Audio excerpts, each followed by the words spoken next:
안녕하세요. 정순영의 생쇼의 정순영입니다. 신태용 감독의 올림픽 축구 대표팀이 문창진 활약에 힘입어서 알제리와 치른 2차 평가전에서도 크게 승리를 거뒀습니다. 올림픽 대표팀은 28일 아프리카 최종 예선 2위 알제리와의 두 번째 평가전에서 전반 22분 이창민의 선제 결승포와 또 후반 14분, 후반 29분에 터진 문창진의 연속골로 3대0 완승을 거뒀습니다. 오는 8월 리우 올림픽에서도 아프리카 국가와 8강행을 다툴 가능성이 크기 때문에 이번 알제리전의 2연승의 의미는 무엇보다 남다릅니다. 선발로 나선 1차전에서 왼발 대각선 중거리포로 신 감독의 두 번째 골을 안긴 문창진은 2차전에서도 왼쪽 측면에서 유승우와 김현을 거친 패스가 아크 정면에 있던 자신에게 흐르자 화려한 개인기를 선보이면서 골로 연결을 시켰습니다. 문창진의 페인트에 알제리 선수 2명이 쓰러졌고 또 빈틈을 발견한 문창진은 왼발로 낮게 갈아차면서 골로 완성을 하기도 했습니다. 또 후반 29분 페널티킥 때도 자신이 직접 키커로 나서면서 왼발 강슛으로 아주 강력한 골 경정력을 선보이기도 했는데요. 사실 문창진은 올림픽 대표팀에서 많은 사연들을 갖고 있기로 유명합니다. 이광종 감독이 이끌었던 19세 이하 대표팀 시절 2012년 U19 아시아 선수권에서 사연석 골과 함께 한국 우승을 이끌어서 대회 MVP로 뽑히기도 했는데요. 하지만 이듬해 터키에서 열렸던 20세 이하 월드컵에서는 부상으로 최종 엔트리에 낙마를 했고 또 올림픽 대표팀에서도 신 감독의 총애를 받긴 했지만 7월 K리그에서 다쳐서 긴 재활의 시간을 거치기도 했습니다. 다시 한번 돌아온 문창진은 최종 예선 우즈베키스탄과 1차전에서 두 골을 모두 쓸어 담으면서 요르단과의 8강전, 카타르와의 준결승전에서도 아주 큰 힘을 보탰습니다. 그리고 이번 알제리와의 2연전에서도 3골을 넣으면서 신태용 최고의 히든 카드임을 스스로 입증해내기도 했습니다. 문창진은 올림픽 대표팀에서 24경기 13골을 기록하고 있는데요.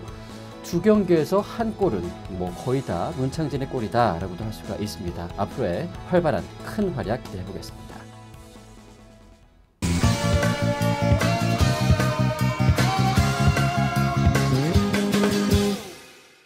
주상욱과 차유란의 열애 공식 발표 시간차에 관심이 모아지고 있습니다. 주상욱과 차유란은 열애설이 난 지 한 5시간 만인 28일 오후 7시에 겨우 두 사람이 열애설을 공식 인정을 했는데요. 알려진 바로는 두 사람의 공식 발표가 늦어진 이유는 배우와 그리고 소속사에 아무런 연락이 닿지 않았기 때문인 것으로 전해졌습니다. 양측의 입장을 조율하고 통일된 의견을 공식적으로 발표하기 위한 작업에 들어갔던 시간들이었다라고 해석이 되고 있는데요. 열애설 직후에 주상욱 측은 본인과 연락이 닿지 않는다, 본인 확인이 필요하다라고 밝혔고 차유란 측은 아예 대답을 하지 않고 묵묵부답으로 일관을 했었습니다. 두 사람의 입장이 정리된 후에 양측은 시작하는 단계라는 아주 비슷비슷한 공식 입장을 내놓기도 했는데 이 입장 발표도 30분 정도 간격차가 있었습니다. 주상욱 소속사는 주상욱과 차유란이 드라마 화려한 유혹을 오랜만에 오랜 시간 함께 촬영을 하면서 가까워졌고 드라마가 종영한 최근 서로 좋은 감정을 가지고 만남을 시작했다라고 밝혔습니다. 이후에 차유란의 소속사 측도 드라마를 찍는 동안에는 서로를 응원하던 동료 배우였고 좋은 호감을 가지게 된 지는 얼마 되지 않았다라고 덧붙였습니다. 거의 비슷비슷한 공식 입장이라고 볼 수가 있을 텐데요. 주상욱과 차유란은 지난 22일 종영한 MBC 월화 드라마 화려한 유혹에 출연해서 연인으로 발전을 했습니다. 주상욱을 사랑했었지만 집안 사정으로 결실을 맺지 못해서 시청자들의 안타까움을 자아내기도 했던 차유란은 결국 현실에서 두 사람의 사랑을 이뤄내면서 팬들의 큰 응원을 받고 있기도 합니다.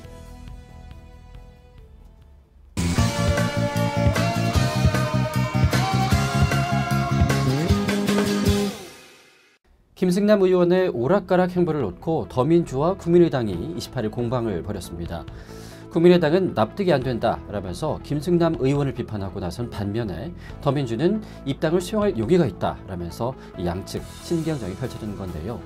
정치권에서는 김승남 의원이 2달 만에 2번이나 탈당하는 오락가락 행보에 대한 비판의 목소리도 일고 있는 상황입니다.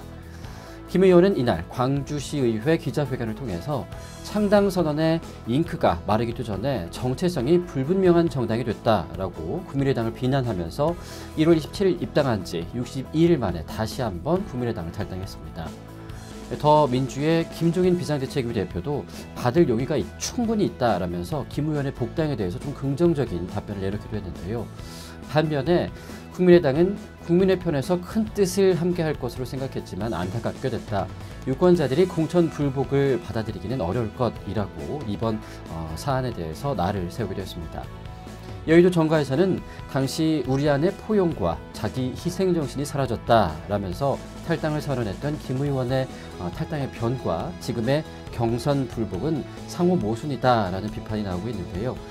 국민의당은 김 의원의 탈당으로 현역 의원 수가 21명에서 20명으로 줄기도 했습니다.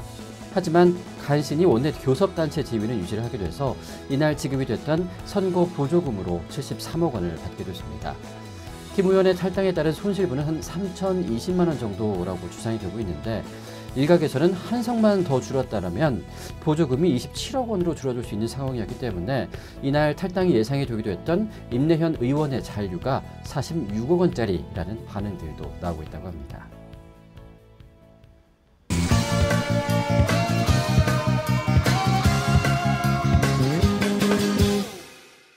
태양의 후예가 중국을 넘어서 일본에서도 다시 한번 한류 붐을 일으키고 있습니다.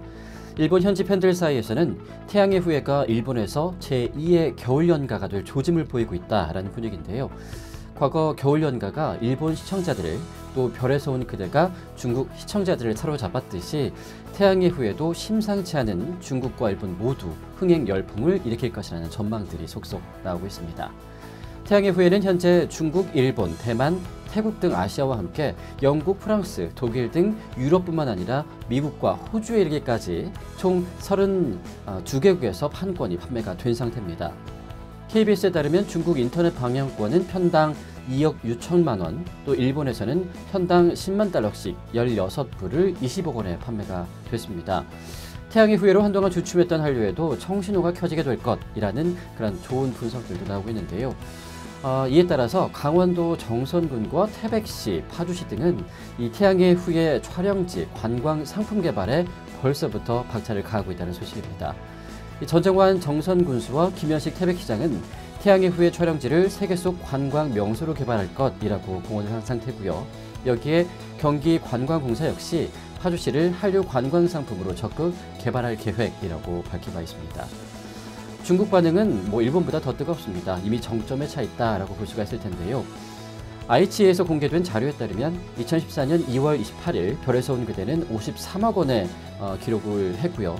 2016년 3월 24일 태양의 후예도 52억 원을 돌파를 했습니다.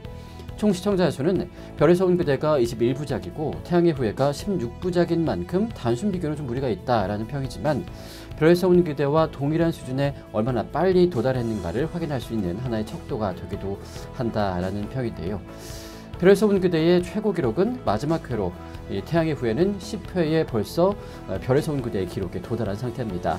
앞으로 별에서 온 그대의 기록을 훨씬 뛰어넘을 것이다 라는 분석이 충분히 가능한데 바이두 검색에서도 태양의 후예는 TV 부분에서는 오랫동안 부동의 1위를 차지하고 있기 때문에 전무후무한 기록을 태양의 후예가 중국에서 세우지 않을까라는 큰 기대감들이 생겨나고 있습니다.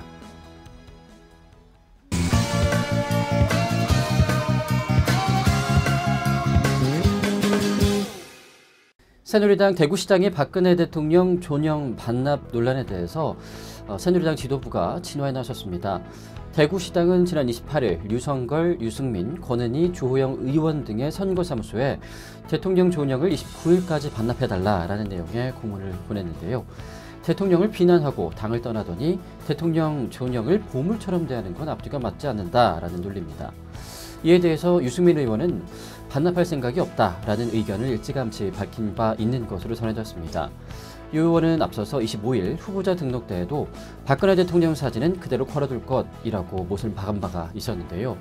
주호영 의원도 옹졸 하다, 떼가려면 직접 떼가라 라면서 이번 그 결정에 대해서 아주 불편한 기색을 드러내기도 했다고 합니다. 이렇게 존영 논란이 새누리당 내에서 확산이 되자 김무성 대표는 첫 중앙선대위회의에서 국민을 실망시키고 계파 갈등으로 비칠 수 있는 언행이 없도록 각별하게 주의해달라라면서 급하게 사태 진화에 나섰습니다. 권성동 선대위 전략본부장은 개인적으로 존경의 사진을 붙여놓은 것을 떼라, 붙여라 하는 것은 잘못된 것 아니냐라면서 사실상 박 대통령의 존영 반납 요구를 철회하기도 했습니다. 하지만 대구시 선거관리위원회는 법 위반 여부를 검토하고 있다라고 29일 밝혔는데요. 시 선관위 한 관계자는 선거법이나 정당법과 관련이 있는지 검토해봐야 한다면서 검토 후 이 부분을 판단하는 게 선관위 소관이 아니라고 나올 수도 있다라고 밝혔습니다. 또 대구시당 관계자는 액자는 대구시당 정치 자금으로 구입한 비품이며 이를 개인적으로 소유할 수 있는지는 선관위가 판단할 문제라고 밝히기도 했는데요. 대구시당은 공문 발송 후에 별다른 추가 조치 없이 선관위의 조치를 지켜본다는 방침을 갖고 있는 것으로 전해졌습니다.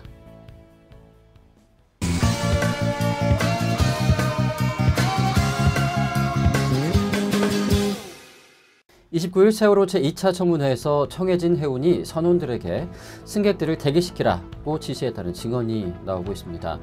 세월호 여객 영업부 직원인 강혜성 씨는 참사 당일 양대홍 사무장으로부터 선사에서 대기 지시가 왔으니 추가 지시가 있을 때까지 구명조끼를 입고 기다리라 라는 말을 들었다라고 이 자리에서 증언을 했습니다.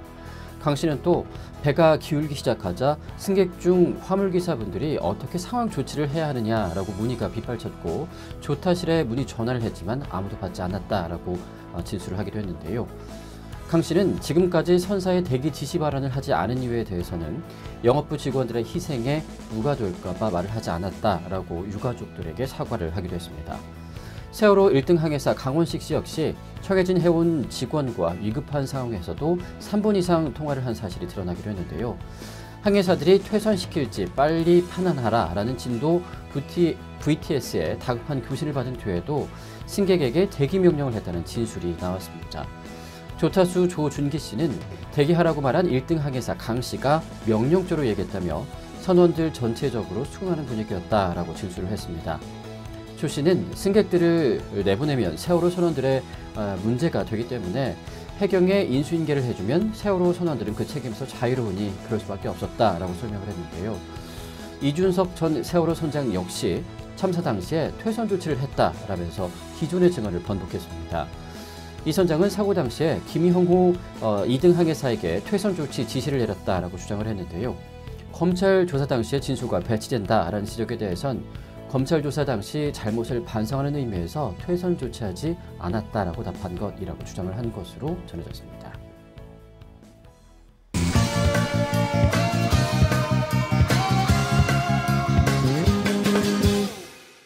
장범준 2집이 태양의 후예 맹공 속에 정상을 차지했습니다. 25일 오전 12시에 공개된 장범준의 2집은 그의 2집 수록곡인 사랑에 빠졌죠가 이날 오전 7시를 기준으로 해서 국내 최대 음원 사이트인 멜론을 비롯해 네이버 뮤직, 벅스 등 국내 주요 음원 차트 8곳에 1위를 싹쓸이했습니다. 이른바 퍼펙트 올킬을 달성한 셈이 됐는데요. 또 장범준 2집 더블 타이틀곡인 빗속으로는 지니, 올레뮤직, 엠넷, 소리바다 등 4개 음원 사이트의 실시간 차트에서 또 1위를 차지하고 있습니다.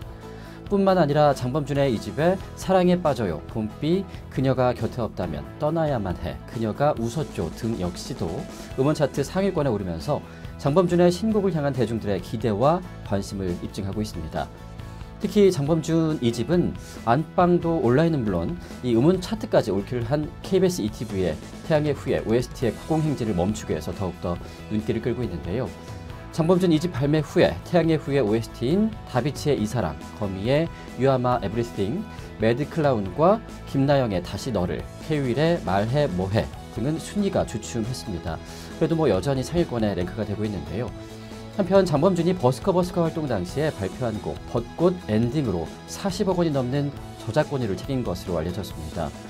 최근 SBS 한밤의 TV연예에서 대중문화평론가 김태훈 씨가 봄이 되면 버스커의 벚꽃 엔딩을 듣는다며 이 노래를 만든 장범준의 저작권료가 40억이 넘는다, 46억 원 정도 된다라고 전하면서 사실이 알려졌습니다. 2012년 발표 이후에 봄이 되면 어김없이 차트에 재등장하는 벚꽃 엔딩은 벚꽃 연금 외에도 벚꽃 좀비, 봄 캐럴 같은 별명들을 낳으면서 계속 회자가 되고 있습니다.